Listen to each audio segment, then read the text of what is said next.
we started the first class এবং আমরা first class mostly we were discussing about the IPS investment policy statement and IPS এর যে বিভিন্ন components like risk objectives, return objectives, then বিভিন্ন ধরনের constraints. So we mostly talk about the liquidity, tax concerns, time horizon, unique circumstances, legal and regulatory considerations, etc. So today আমরা এই যে আইপিএসটা আমরা যে গঠন করব সেই আইপিএসটার ক্ষেত্রে আমাদের যে ক্লায়েন্টের কিছু ইনফরমেশন লাগবে। সো আইপিএসটা তৈরি করার ক্ষেত্রে একটা প্রিলিমিনারি কাজ হচ্ছে is to gather client information. So এই কারণে যেটা হয় যে it's very important for portfolio managers to gather the client information, and client is also obligated to explain their goals, তাদের যে financial situations, so what they want to do. So these are the things IPS টা গঠন করতে এবং portfolio plan করতে সহায়ক হবে। So once you gather the client information, then you will be able to decide যে তার রিস্ক টলারেন্সটা লেভেলটা কেমন, তার হচ্ছে রিটার্ন অবজেক্টিভস কেমন, হাউ মাচ রিটার্ন তার নিডেড, সেই রিটার্নটা মার্কেট অফার করবে কিনা সেটা মার্কেট সিনারিও বুঝে আপনি একটা রিয়েলিস্টিক রিটার্ন টার্গেট করবেন একটা সার্টেন লেভেল অফ রিস্ক প্যারামিটারের মধ্যে। And then you will see with that return earn করার ক্ষেত্রে যে কনস্ট্রেন্ট গুলো আছে সেগুলোকে মাথায় রাখবেন, like what are the liquidity constraints, ক্লায়েন্টের লিকুইডিটি রিকোয়ারমেন্টটা কি লো নাকি হাই, ক্লায়েন্টের টাইম হরাইজনটা কি লো নাকি হাই, ক্লায়েন্টের ট্যাক্স বার্ডেনটা কেমন, কোনো লিগাল বা রেগুলেটরি রিকোয়ারমেন্টস আছে কিনা যেটা ক্লায়েন্টকে মেনটেন করতে হয়, অথবা ক্লায়েন্টের সাথে আলাপ আলোচনার মাধ্যমে কোনো ইউনিক কোনো সার্কামস্টেন্সেস আছে কিনা সেটা আপনি জানবেন। Once you do that, your next step is to portfolio কনস্ট্রাকশনটা করা। সো পোর্টফোলিও কনস্ট্রাকশনটা যখন আপনি করবেন, so what we do, we first পোর্টফোলিওটাকে আমরা অ্যালোকেট করতে চাই। So what we do is asset allocation. পরের কাজটা হচ্ছে অ্যাসেট অ্যালোকেশন। সো আপনার পোর্টফোলিওটাকে আপনি মোর দ্যান ওয়ান অ্যাসেটে অ্যালোকেট করে দিবেন। So there are two broad asset classes, একটা হচ্ছে ফিক্সড ইনকাম আর একটা হচ্ছে equity. So equity যখন আমরা বলি, we talk about public equity and anything that does not fall in between fixed income and equity, সেটাকে আমরা বলে থাকি alternative investment class. So anything that does not fall in between fixed income and equity, সেটা হচ্ছে alternative investment class, like commodities হতে পারে, real estate হতে পারে, private equity হতে পারে, and so on. And এই যে অ্যাসেট অ্যালোকেশনটা আপনি করবেন, সেই অ্যাসেট অ্যালোকেশনটা কিন্তু আপনি করবেন বেসড অন একটা মার্কেট এক্সপেকটেশন আপনার থাকবে। অ্যান্ড আপনি যখন অ্যাসেট অ্যালোকেশনটা করছেন, আপনি ক্লায়েন্টের জন্য লং টার্ম অ্যাসেট অ্যালোকেশনটা করছেন, লাইক ক্লায়েন্টের যে রিস্ক রিটার্ন অবজেক্টিভটাকে মাথায় রেখে, কনস্ট্রেন্টটাকে মাথায় রেখে যে আপনার অ্যাসেট অ্যালোকেশনটা করতে হবে ফর দ্য লং টার্ম, সেটাকে আমরা বলে থাকি strategic asset allocation. But sometimes near term মার্কেটের এক্সপেকটেশন থাকতে পারে যে ইউ মাইট থিঙ্ক যে next couple of years equity market will do well than fixed income. So you might deviate from your strategic asset allocation and allocate some more into equity, less into fixed income.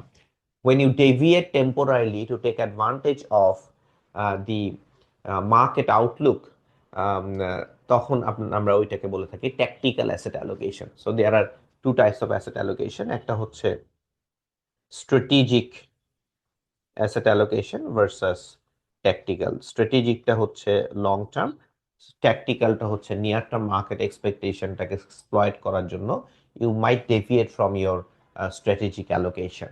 And এই যে market আউটলুকের কথা বলা হচ্ছে, সেই market আউটলুকটা আসবে from your capital market expectation. So through analysis, macro economic, geopolitical and all this analysis করে আপনার একটা এক্সপেকটেশন বিল্ড আপ করতে হবে যে like which market will tend to outperform and by how much or when. So you have certain level of expectations about the capital market, যে bond মার্কেটটা কেমন perform করবে, ইকুইটি মার্কেটটা কেমন পারফর্ম করবে, এই ধরনের কিছু এক্সপেকটেশনস আপনার থাকবে। সো ক্যাপিটাল মার্কেট এক্সপেকটেশনস হচ্ছে investors expectations concerning the risk and return prospects of certain asset classes, like alternative asset ক্লাসের প্রসপেক্টটা কেমন, ফিক্সড ইনকাম অ্যাসেট ক্লাসের প্রসপেক্টটা কেমন, ইকুইটি অ্যাসেট ক্লাসের প্রসপেক্টটা কেমন। এটার সাথে যখন আপনি ক্লায়েন্টের কাছ থেকে যে ইনফরমেশনটাকে গ্যাদার করেছেন, ক্লায়েন্টের ইনফরমেশন অবজেক্টিভস, ক্লায়েন্টের ইনভেস্টমেন্ট অবজেক্টিভস, ক্লায়েন্টের রিস্ক রিটার্ন অ্যান্ড কনস্ট্রেন্টস যেগুলো আছে সেগুলোকে মাথায় রেখে আপনি একটা স্ট্র্যাটেজিক অ্যাসেট অ্যালোকেশন ফর্ম করবেন। And near term market outlook থেকে হয়তো sometimes you will deviate from your strategic asset allocation, যেটাকে আমরা বলছি tactical asset allocation. So strategic asset allocation is built up by asset classes, যে আমি কতটুকু আমার স্ট্র্যাটেজিক ওয়েট থাকবে, আমার লং টার্ম ওয়েট থাকবে, কতটুকু আমার ওয়েট থাকবে ফিক্সড ইনকামে, কতটুকু আমার ওয়েট থাকবে ইকুইটিতে। তখন এরকম হতে পারে যে you might have 40% weight in fixed income, 50% weight in equity, 10% weight in alternative, for example. সেরকম আপনার একটা লং টার্ম অ্যালোকেশন থাকবে, যেটাকে আমরা বলছি স্ট্র্যাটেজিক অ্যালোকেশন। সো আইডিয়াটা হচ্ছে যে you have long-term capital market expectations, then you have investment objectives and constraints defined in the IPS. Based on that, you create a portfolio, design a portfolio that is an optimum portfolio that will satisfy the client risk return objectives, at the same time fulfill all the constraints, and given the market expectation, that portfolio might be right portfolio for the certain clients. এক একজন ক্লায়েন্টের ধরন এক রকম, সব ক্লায়েন্টের জন্য একরকম হবে না। সো ডিফারেন্ট ক্লায়েন্টসের জন্য ডিফারেন্ট টাইপস অফ পোর্টফোলিও হবে। So that's how you design the portfolio. এবং যে অ্যালোকেশনটা ডিজাইন আপনি করছেন সেটাকে আমরা লং টার্ম অ্যালোকেশনটাকে স্ট্র্যাটেজিক বলছি, শর্ট টার্মটাকে আমরা ট্যাকটিক্যাল বলছি। সো ওয়ান্স ইউ ডিজাইন যে কতটুকু অ্যালোকেট করবো between fixed income and equity and alternative, next steps হচ্ছে you have to build that actual portfolio. So the steps toward an actual portfolio will be যে you design, but you have to then create the portfolio. In that, at that process you have to start the buying and allocating. So if you want to buy say 40% fixed income instrument, so you have to buy it. You want to buy 50% equity, you have to buy it. So create that portfolio, and a process you do risk budgeting, which is the process of deciding on the amount of risk you would like to assume in a portfolio, and that কতটুকু risk আপনি assume করবেন সেটা depend করছে আপনার অ্যালোকেশনের উপরে। If you allocate more into equity, then আপনার risk লেভেলটা বেড়ে যাবে। নর্মালি ইকুইটির risk is higher than fixed income, অল্টারনেটিভের রিস্ক আরো high. So the higher the allocation will be into alternative and equity, then after overall portfolio risk বেড়ে যাবে। The more weights into fixed income, especially in government bonds like risk-free, default risk-free instruments, তখন সেক্ষেত্রে আপনার overall রিস্কটা কমে যাচ্ছে।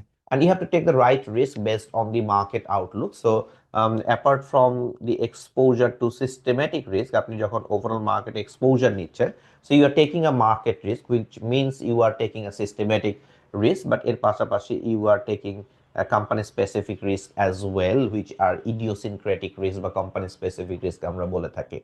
And to take advantage of the market outlook, you often deviate from their long-term asset allocation. So যে ডেভিয়েশনটা আপনি করছেন সেটাকে আমরা বলছি tactical asset allocation, which is the decision to deliberately deviate from the policy exposure to systematic risk factors. And once you decided to allocate your money to different asset classes, within the asset classes you have to decide which are the securities to buy and sell. If you first buy, then sell the পরে rebalancing এর সময়. So ultimately you decided to allocate say 40% into fixed income. Within that fixed income কতটুকু আপনি government বন্ডে exposure নেবেন, কতটুকু আপনি corporate বন্ডে এক্সপোজার নেবেন, কতটুকু আপনি হাই ইল্ড বন্ডে এক্সপোজার নেবেন ইফ এনি।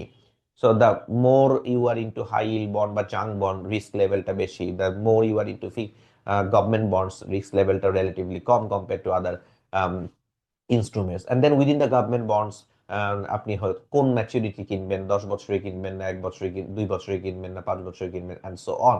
So এই যে আপনার ইন্ডিভিজুয়াল সিকিউরিটিজ গুলো আপনাকে সিলেক্ট করতে হচ্ছে। Within equity you decided to 50% allocate to equity, which কোন ইকুইটিটা আপনি কিনবেন, that you have to decide. So you have to decide the security selection at the next level.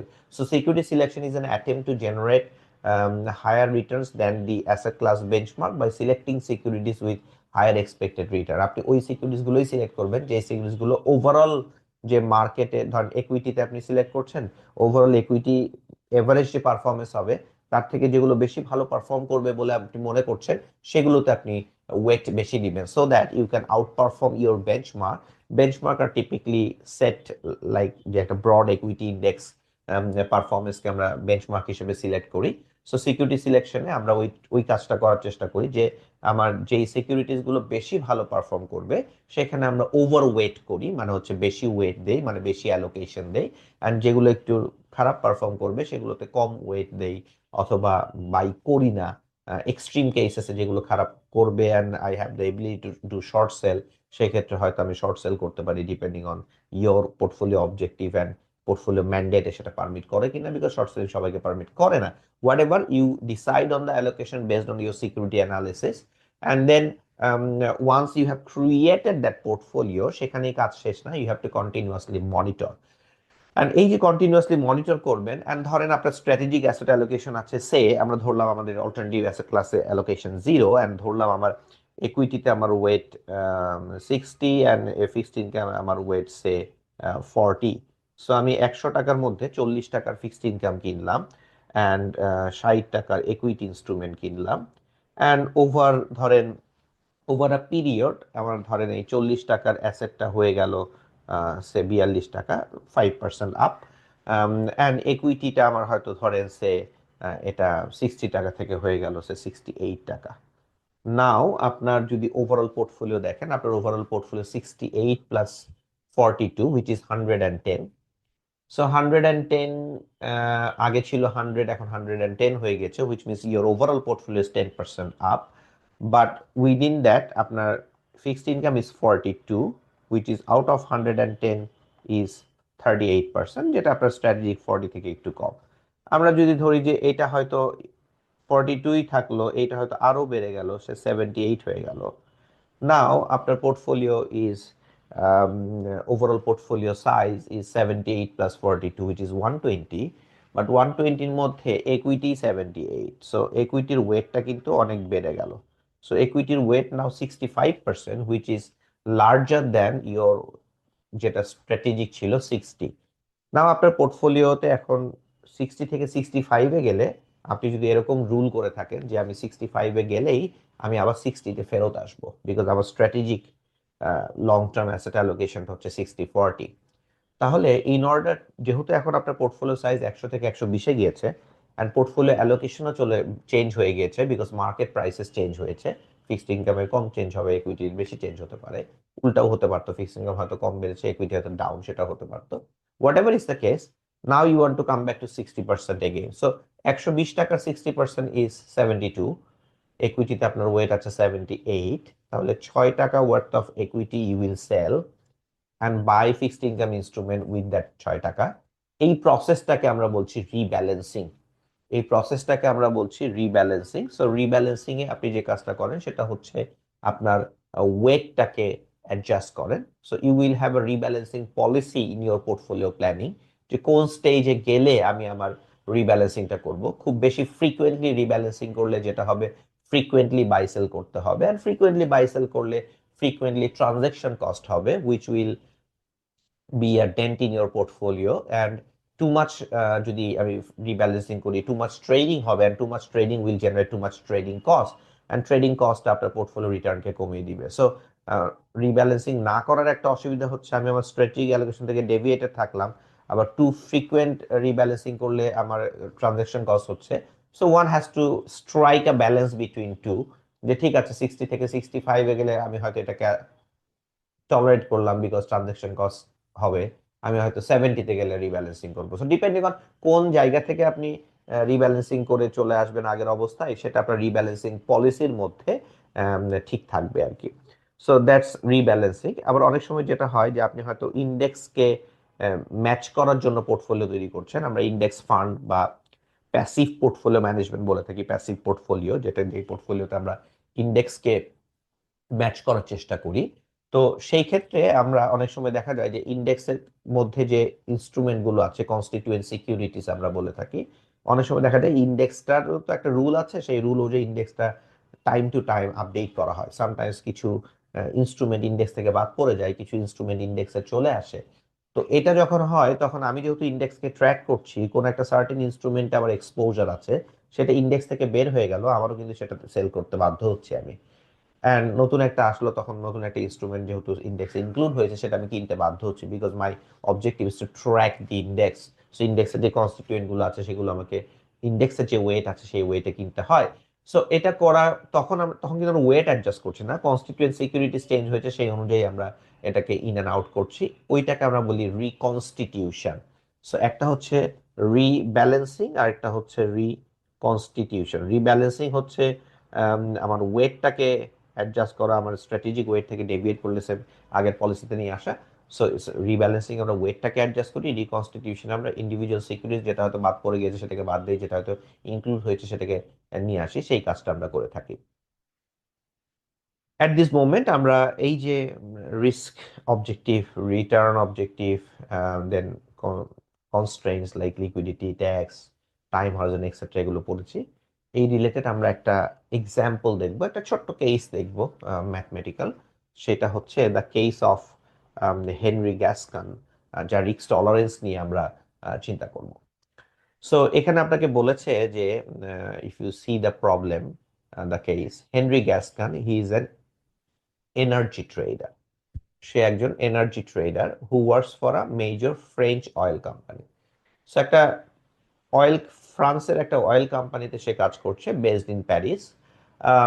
তার বয়স 30 years old, married, one son. So a 30-year person married with one son.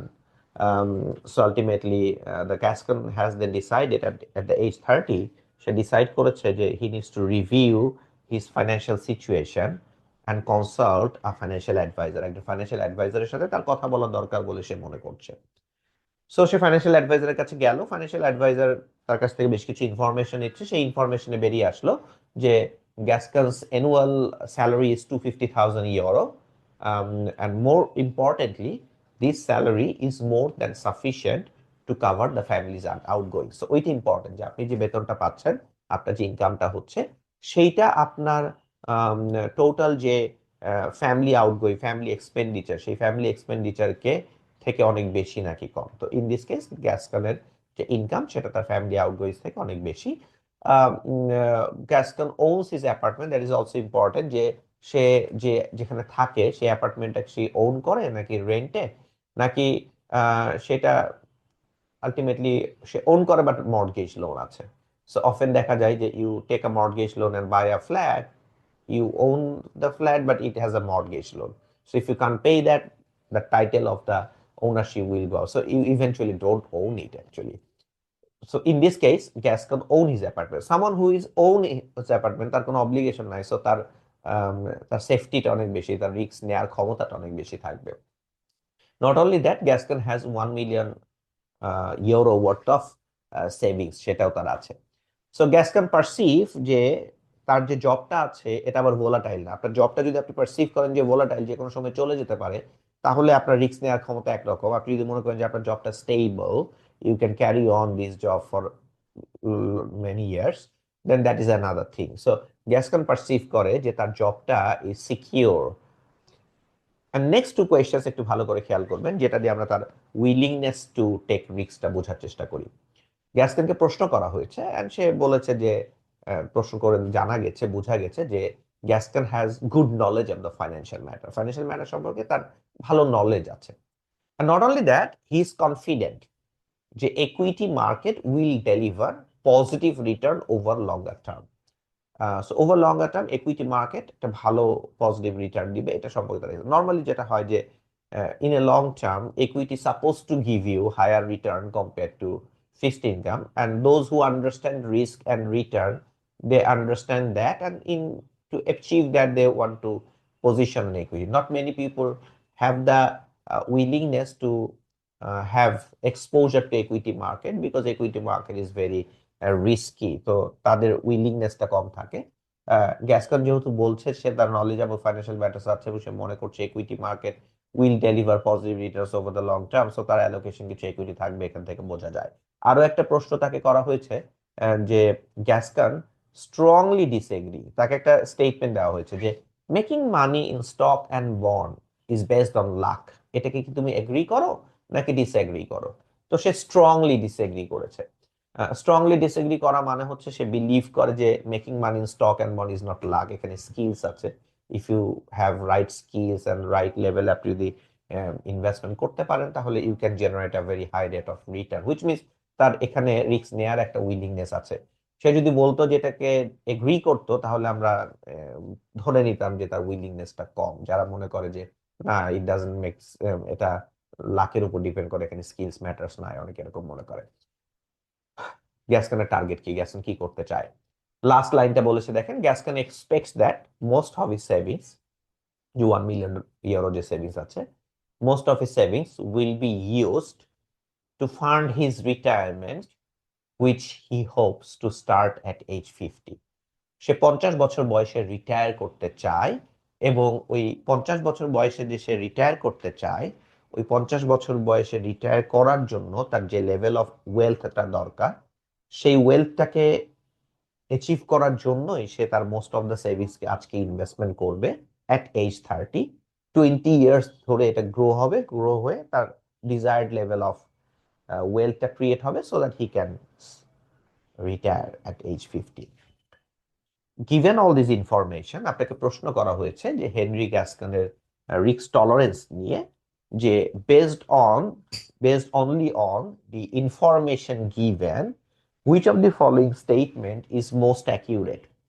Gascon has a low ability to take risks and high willingness, high ability, low willingness, high ability, high willingness. If you go through this আলোচনা, যে তার সিনারিওটা, আমরা একটা কিছু question করে বোঝার চেষ্টা করলাম তার উইলিংনেস কেমন, আমরা দেখলাম যে তার উইলিংনেস হাই and also তার এবিলিটিও high. if you look at his income, his expenditure, his level of wealth, the time horizon, so we can say যে Gascon has a high ability to take risk and high willingness to take risk, we can say that. So answer will be C, Gascon has high ability to take risk and high willingness to take risk. Another case, আরেকটা ছোট্ট case, the case of Jacques Gascon. Jacques Gascon is brother of Henry Gascon. So Henry Gascon is so pleased with the services provided by the financial advisor that he suggests his brother Jacques যে তোমারও financial অ্যাডভাইজারের কাছে যাওয়া উচিত। So Jacques Gascon is 40 years old, so বয়স একটু বেশি। Not only that, he is divorced with 4 children. 4 children. And normally যেটা হয় যে with that process তার কিছু legal obligations তৈরি হয়ে যায়। when you get divorced, have children, so you have to pay certain amounts of money to them, which is a fixed obligation for you. And those children are aged between 12 and 16, so তাদের বয়সও একটু বেশি। So তারা 12 থেকে 16 যেহেতু, so তারা খুব শীঘ্রই কিছু বছর পরেই তারা কিন্তু কলেজে যাবে বা ইউনিভার্সিটিতে যাবে, সো তার জন্য তার ফান্ডিং লাগবে। নট অনলি দ্যাট, জ্যাক্স যেটা করে, Jacques is a consultant. So Jacques is a consultant, computer self employed computer consultant. So সে সেলফ এমপ্লয়েড। নর্মালি যেটা হয়, যারা জব করে তাদের ইনকামে একটা স্টেবিলিটি থাকে, যারা সেলফ এমপ্লয়েড তাদের ইনকামে একটা ভোলাটিলিটিস থাকে। So Jacques consultancy earnings average only 40,000 euro per year. Not only that, that is quite volatile, কখনো 40 থেকে অনেক বেশি, কখনো 40 থেকে অনেক কম। Of that, Jax is required to pay 10,000 euro per year to his ex-wife and children. তাদেরকে এটা দিতেই হবে, this is his legal requirement, এটা সে মানতেই হবে, এটা কোনো অপশন নাই। তাহলে তার কাছে আসলে খুব বেশি ইনকাম থাকে না।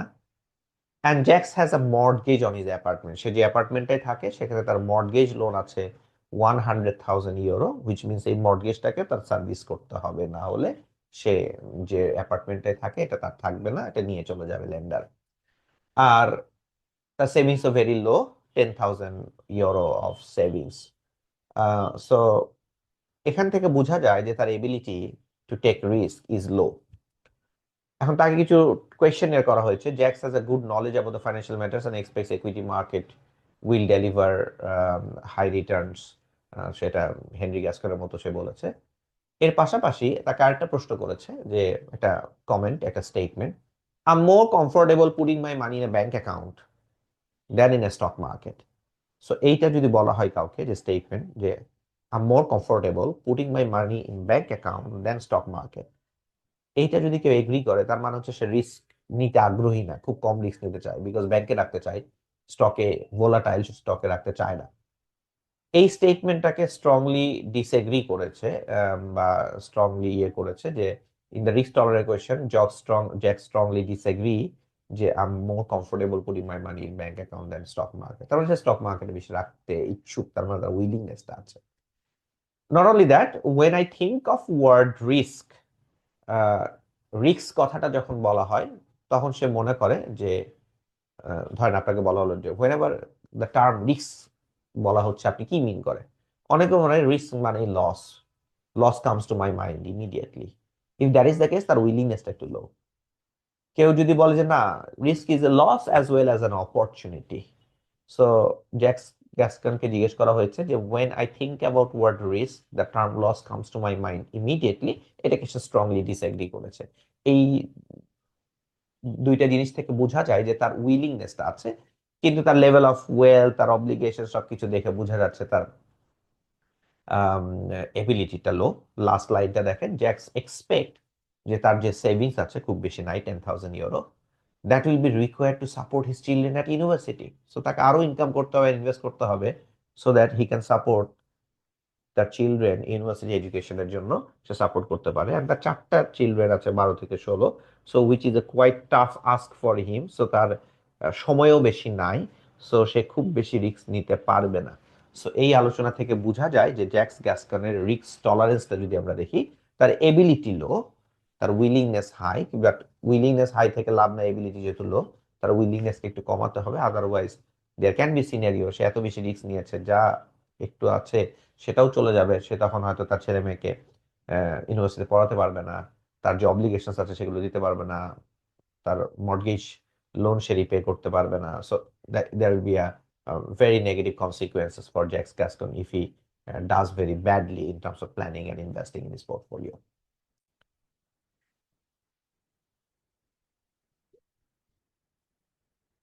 Back to Henry Gascon. So the case of Henry Gascon, return objectives. আমরা হেনরি গ্যাসকনে ব্যাক করলাম। সো হেনরি গ্যাসকনের যে আমরা আলোচনাটা করেছিলাম, recall that having assessed his risk tolerance, Henry Gascon now begins to discuss his retirement income needs with a financial advisor. He wishes to retire at age 50, তার মানে তার 20 বছর আছে। Then he does not expect to be able to make any additional savings. তার already savings আছে 1 million, সে নতুন করে savings contribute করতে চায় না। তার এমার্জেন্সি ফান্ড হিসেবে সে 100,000 ইউরো রেখে দিতে চায়, which he thinks sufficient as an emergency fund. Rest 900,000 say invest করবে ফর 20 ইয়ার্স রিটায়ারমেন্টের জন্য। গ্যাসকন এস্টিমেটস যে আজকের টাকায় বিফোর ট্যাক্স 2 মিলিয়ন যদি হয়, তাহলে সে কমফোর্টেবলি রিটায়ার করতে পারবে, বাট সেটা আজকের টাকায়। তার বয়স যখন 50 হবে, 20 বছর পর, 20 বছর পরে আজকে 2 মিলিয়ন যা বাই করতে পারবে, 20 বছর পরে 2 মিলিয়ন তো তা বাই করতে পারবে না, হুইচ মিনস হি নিডস মোর। তার মানে এখানে একটা ইনফ্লেশন অ্যাডজাস্টমেন্ট, ইনফ্লেশন এক্সপেকটেশন অনুযায়ী এই অ্যামাউন্টটা বাড়তে হবে। তার ফাইন্যান্সিয়াল অ্যাডভাইজার এক্সপেক্ট করছে যে আগামী 20 বছর ইনফ্লেশন গড়ে 2% হবে। ডেভেলপড কান্ট্রিতে it might be okay, but developing countries, emerging countries, countries like Bangladesh, expectation about inflation 2% is very optimistic. Inflation supposed to be a little bit high. So say expect করছে যে 2% রেটে ইনফ্লেশন হবে over the next 20 years, এবং the next 20 years তারপরে তার যে ইনভেস্টমেন্টটা করছে সেটা পেনশন ফান্ডে সে রেখে দিবে। So pension fund contributions and pension fund returns in the France, এটা এক্সেম্পট ফ্রম ট্যাক্স। সো তার ট্যাক্স ইমপ্লিকেশনস নাই, সে যা আর্ন করবে সেটা tax exempt. But pension fund distributions are taxable upon retirement, মানে প্রতি বছর যা আর্ন করবে সেটা ট্যাক্স হবে না, কিন্তু রিটায়ারমেন্টে যখন সে একবারে তুলে নিবে তখন একটা তার ট্যাক্সিং হবে। তো সেটাকে মাথায় রেখে তার ইনভেস্ট করতে হবে। অ্যাট দিস মোমেন্ট আমরা ট্যাক্স নিয়ে কথা বলছি না, আমরা বিফোর ট্যাক্স অ্যামাউন্টটা ক্যালকুলেট করার চেষ্টা করছি।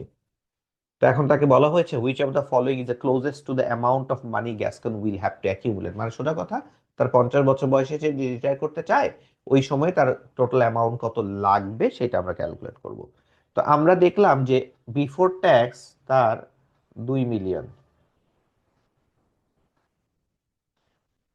এটা আজকের টাকায়। 20 বছর পরে তাহলে কত?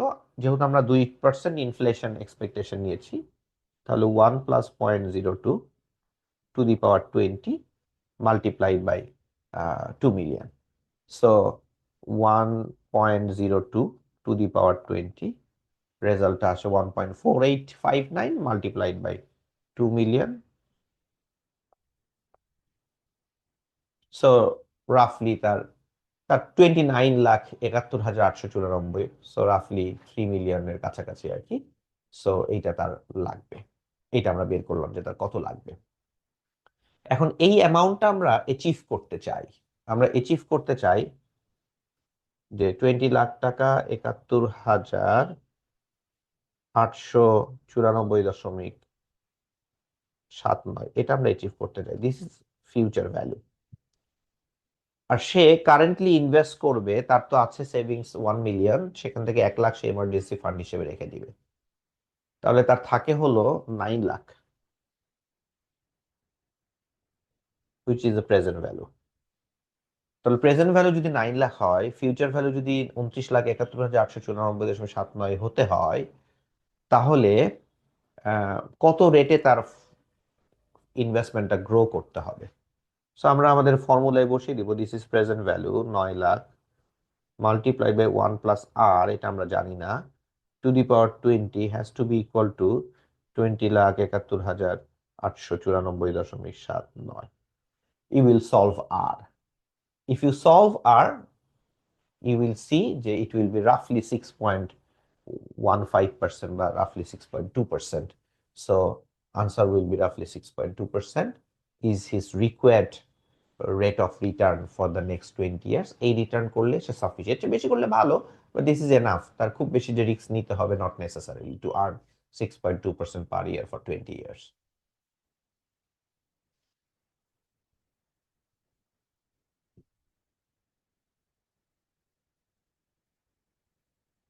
হেনরি গ্যাস্কনের তো আমরা অলরেডি দেখলাম যে তার টাইম হরাইজন 20 বছর, কারণ সে তার বয়স 30, সে 50 বছর বয়সে রিটায়ার করবে। সো এই পিরিয়ডে সে ইনভেস্ট করতে চাচ্ছে। সো আলটিমেটলি তার পিরিয়ড 20 বছর সময় আছে তার।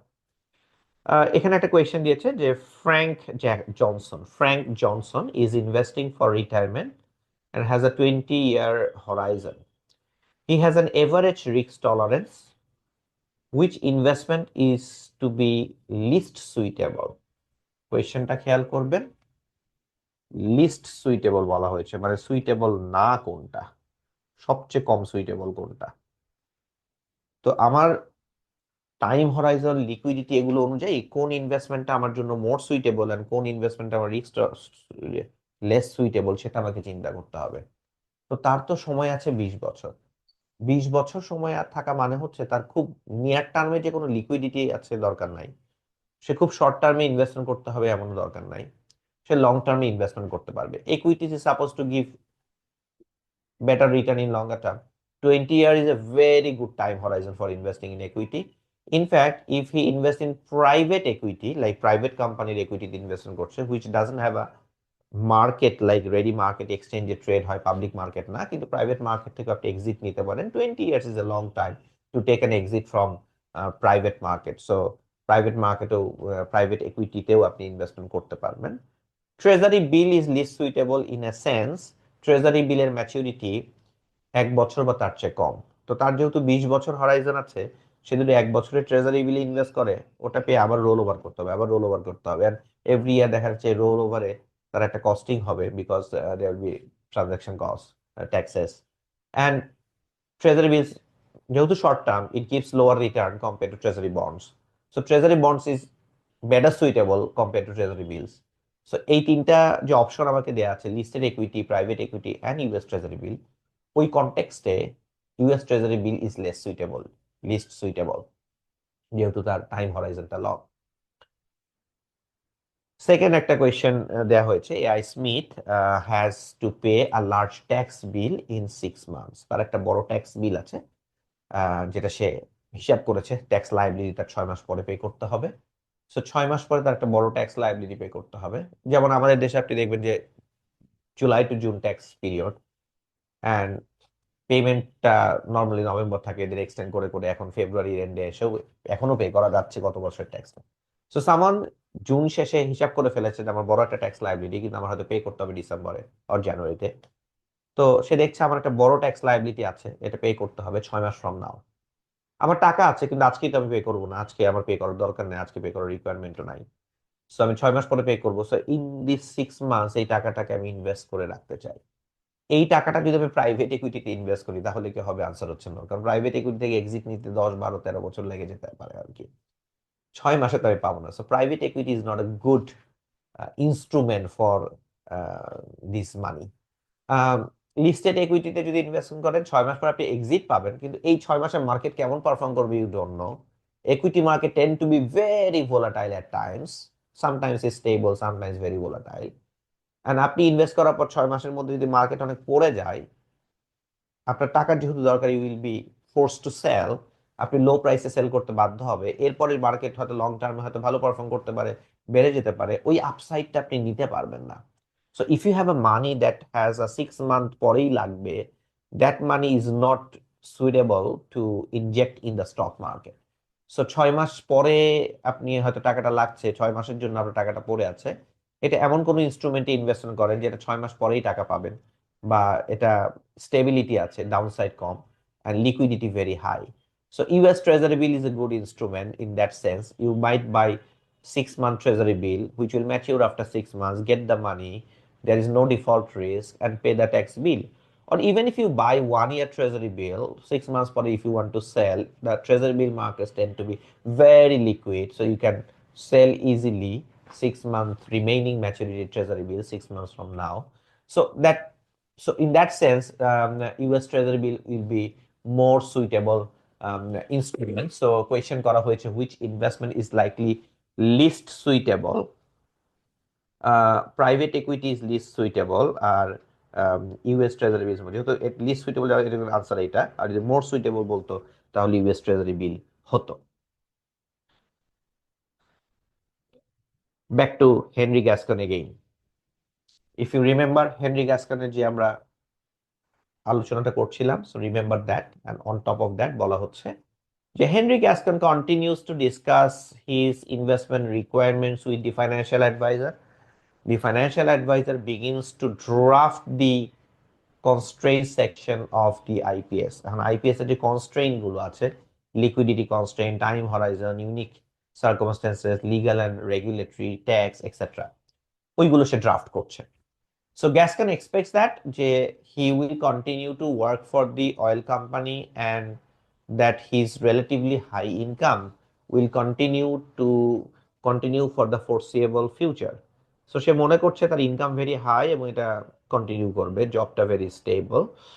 Gascon and his wife, তাদের একটা সান আছে 5 years. They do not plan to have any additional children because each additional children will have more cost. So তারা মনে করছে যে তাদের আর ফার্দার যেহেতু চিলড্রেন, তাদের এক্সপেকটেশন আর নাই, সো আলটিমেটলি তাদের এক্সপেন্ডিচার্স খুব বাড়বে তা না।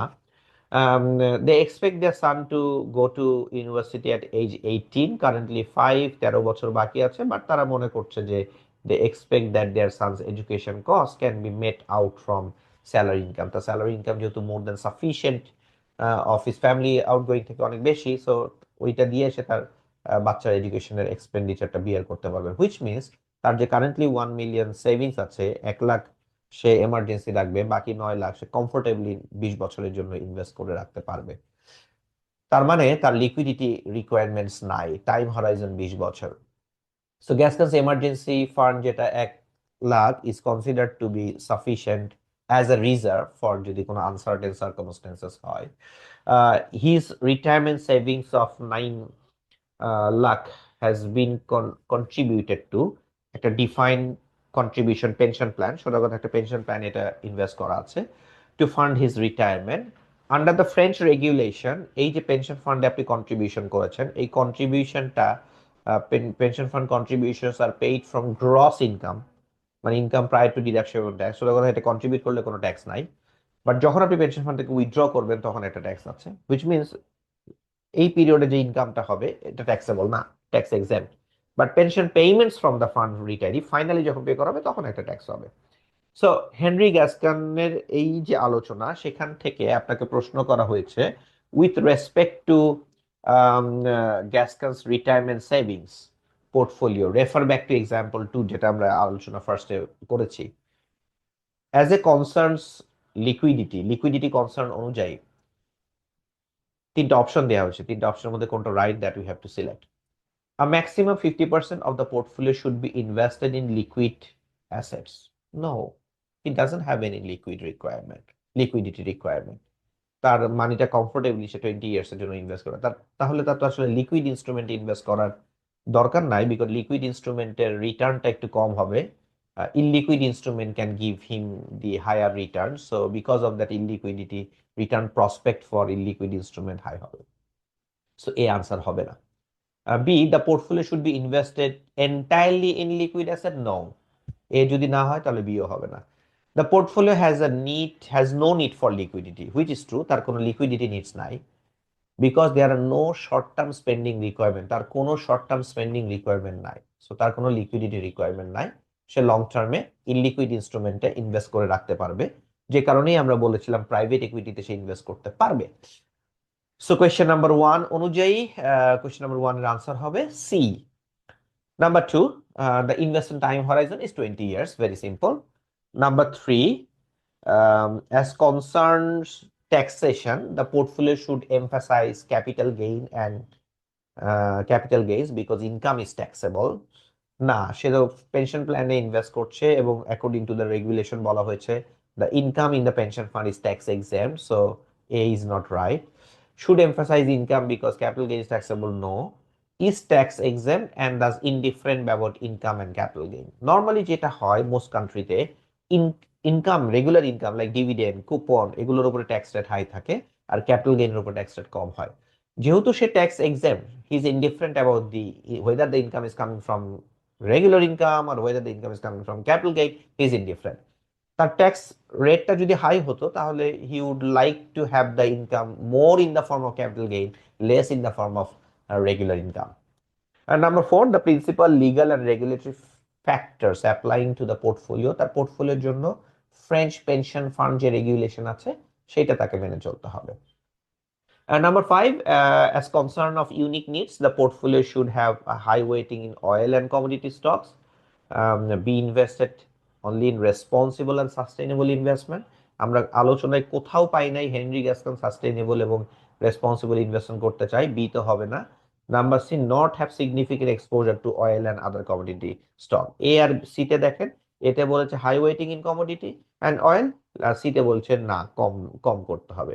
এই জায়গাটা আপনাকে একটু মাথায় রাখতে হবে, who is Henry Gascar? He is an energy trader working for a major French oil company.